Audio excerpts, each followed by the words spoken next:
चंद्रमा की कहानी।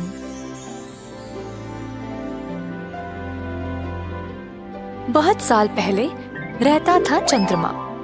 चंद्रमा को लगता था कि संसार की सारी रोशनी केवल उसी में रहती थी और इस बात का उसको बहुत घमंड था। एक दिन पृथ्वी चंद्रमा के पास आया। चंद्रमा कहीं दूर कोई उज्जवल चीज को गौर से देख रहा था। इतनी गौर से क्या देख रहे हो चंद्रमा? वहाँ कुछ चमक रहा है, बस वही देख रहा हूँ। ओह, वो तो सितारे हैं। उनके अंदर रोशनी की वजह से वह चमक रहे हैं। सच में? क्या वे मुझसे भी ज्यादा उज्जवल है? नामुमकिन। हाँ, ये बिल्कुल मुमकिन है। वे बहुत चमकते हैं। बिल्कुल नहीं, रात के समय तुम मेरी वजह से उज्जवल रहते हो। लोग मेरी रोशनी की सहायता से अंधेरे में चल पाते हैं। अच्छा ठीक है, अगर तुम्हें मेरी बातों पर विश्वास नहीं है तो क्यों ना तुम सितारों से ही जाओ पूछो। हाँ, मैं यही करूँगा। पर मुझे नहीं लगता तुम इतनी दूर तक यात्रा कर पाओगे। ये लाखों मील दूर रहते हैं और तुम इस अंतरिक्ष के माध्यम से वहाँ तक कभी नहीं पहुँच पाओगे। मुझे कोई फर्क नहीं पड़ता वे कितना दूर रहते हैं। मुझे बस ये साबित करना है कि मैं ही सबसे उज्जवल हूँ, ना कि कोई बेकार सितारे। चंद्रमा सितारों की ओर निकल पड़ा। वह चलता ही रहा, पर इतनी तेजी से जाने के बावजूद वो वहाँ तक पहुँच ही नहीं पाया।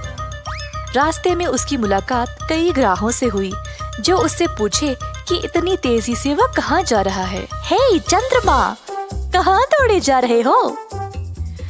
सुना है कि कोई पुराना सितारा मुझसे ज्यादा उज्जवल है।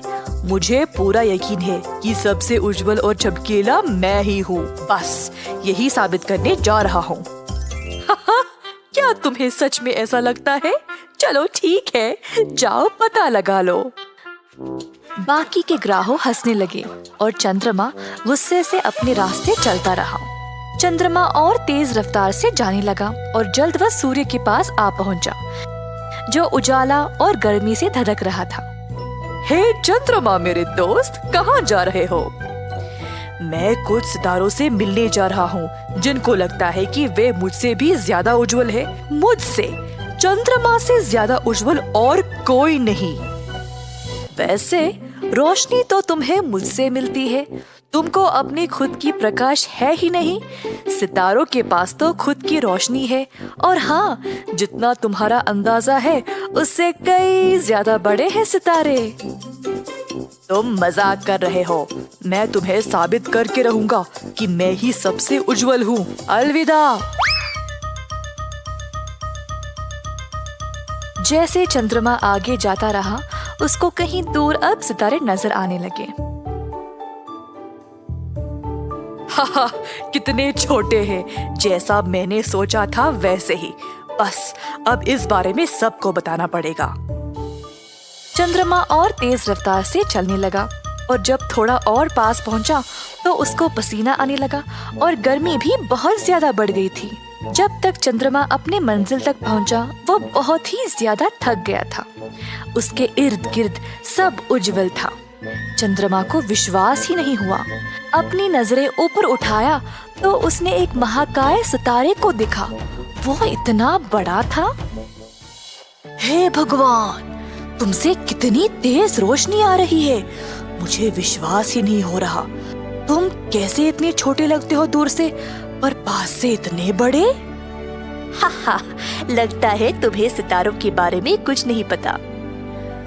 दूर से तो तुम केवल एक चिंगारी की तरह लगते हो, पर पास से तुम में आग की ज्वाला जलती है। अच्छा ठीक है, सुनो, हम सितारे हैं। हम अलग अलग आकार में आते हैं। हम रहते भी हैं अलग अलग स्थानों पर सूर्य की स्थिति के अनुसार। वाह, तुम सब बहुत अनोखे हो। तुम में इतनी चमक है, मुझे कभी लगा ही नहीं कि इस अंतरिक्ष में मुझसे ज्यादा उज्जवल वस्तुएं होंगे। वैसे हम अपने तरीके से खास हैं और तुम भी अपनी जगह बहुत सुंदर और चमकीले हो। चंद्रमा ने सितारे का धन्यवाद किया और वापस अपनी जगह के लिए निकल पड़ा। जब चंद्रमा बाकी ग्रहों को पार करने लगा तो सब ने उससे पूछा कि उसने सितारों के बारे में क्या सीखा। हे चंद्रमा, रुको जरा, तो तुम मिले सितारों से? हाँ, मुझे तो लगा मैं ही सबसे उज्जवल हूँ, परंतु जब तक मैंने अपने आँखों से नहीं देखा मुझे विश्वास ही नहीं हुआ। मैंने ये सीखा कि तुम भी एक सितारे हो। ऐसा कहकर चंद्रमा अपने रास्ते चलता रहा, सितारों के बारे में सोचते हुए। रास्ते में ग्रहों से मुलाकात हुई जिन्होंने पूछा, हे, कैसी थी तुम्हारी यात्रा? जब मैंने सितारों को इतनी चमक से चमकते हुए देखा तो मुझे एहसास हुआ कि केवल मैं महान नहीं हूँ, मेरे इर्द गिर्द कई आकाशीय पिंड है जो बहुत उज्जवल है। मुझे खुशी है कि तुमने ये सीखा, केवल तुम्ही को इस बारे में जानकारी नहीं थी। कोई नहीं, अब तुम हमेशा चमकते रहना और खुश रहना। Bye bye. चंद्रमा आखिरकार अपनी जगह धरती के पास पहुंच गया। काफी थक गया था, लेकिन उसने उस दिन एक अच्छा पाठ पढ़ा। मेरे दोस्त, उम्मीद है तुम्हें अपने सवाल का जवाब मिल गया। ये याद रहे कि हमेशा दयालु रहना चाहिए। कभी भी इस बात का घमंड नहीं होना चाहिए कि हम ही सबसे अच्छे हैं।